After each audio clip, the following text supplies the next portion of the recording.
Hello, and welcome to A Fan Reads The Star Wars Vault. In this episode, A Literary Empire. For a movie series that's so dependent on the visual and oral senses, Star Wars has provided a virtual library full of fiction and reference books to stretch the brain. It all started with the paperback novelization of the original film in late 1976, conceived as much as promotion to help launch the movie as a way to make money. The book flew off the shelves, and the initial 125,000 print run was exhausted in a few months. While there were a variety of books published during the original trilogy era, there wasn't very much original fiction, mainly because authors had to stay away from any character or plot development that Lucas might want to use in future movies. That all changed in 1991 as the Star Wars franchise awoke out of a self-imposed hiatus that had lasted nearly 6 years. It started with the publication of Heir to the Empire, a novel by Timothy Zahn that told the story of the Star Wars gang a few years after their adventures in Return of the Jedi. It spent an amazing 29 weeks on the New York Times bestseller list. As Time magazine noted in February 1997 cover story,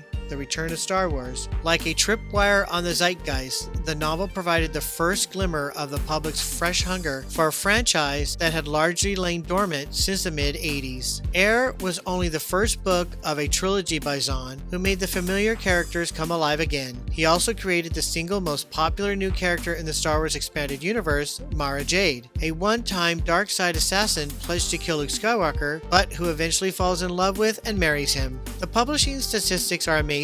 There are more than 72 million Star Wars books in print, more than 20 titles of which have been New York Times bestsellers since Heir. The books have been translated into over 30 languages and published in nearly twice that number of countries. Some of the novels have been turned into comic book series, and some of the expanded universe characters have joined the movie heroes and villains as action figures. Today, the books, many of them specifically written for younger readers, continue to create saga fans out of readers, and new readers out of fans. That's it for now. Thank you for watching A Fan Reads The Star Wars Vault.